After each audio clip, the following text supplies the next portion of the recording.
Here's 5 underplayed colorless spells that you should play to make your commander games more fun. This one's a big one because they can go in any deck. Up first, we've got Weathered Sentinels. It's a 3-mana 2/5 wall with Defender, Vigilance, Reach, and Trample. Weathered Sentinels can attack players who attacked you during their last turn as if it didn't have Defender, and whenever it attacks, it gets +3/+3 and indestructible until end of turn. I like these guys because with decent ramp, you can get them down as early as turn 2, and it really stops people from wanting to target you in the early to mid game. Nobody wants a 5/8 indestructible swinging at him on turn 4.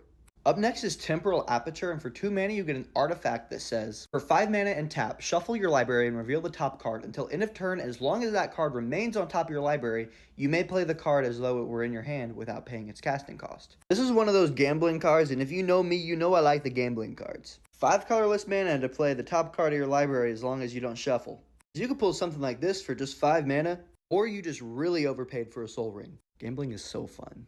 Sticking with kind of expensive cards, Wondrous Crucible. 7 mana, you get an artifact that says permanents you control have Ward 2, and at the beginning of your next end step, mill 2 cards, then exile a non-land card at random from your graveyard, copy it, and you may cast that copy without paying its mana cost. Very similar card to last time. It's a bit more safer because you're not gambling with 5 mana every time you want to use it. Also, the milling and the casting copies just fits with a lot more deck archetypes, so I think this one's actually more usable, even though 7 mana is kind of steep.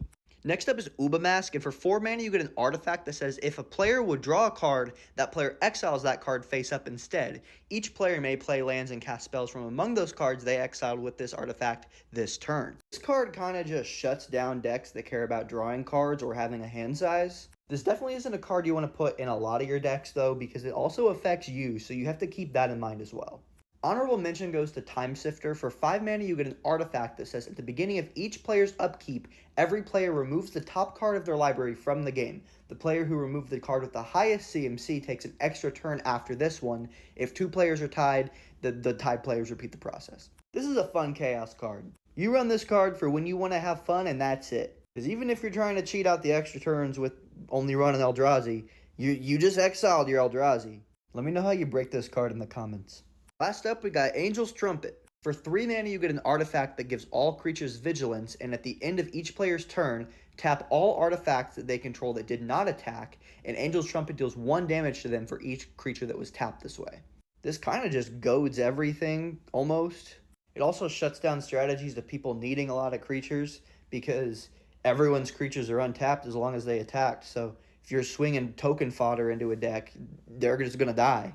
Run this card in an Orzhov Token Aristocrat deck, and you will be a very big threat at the table.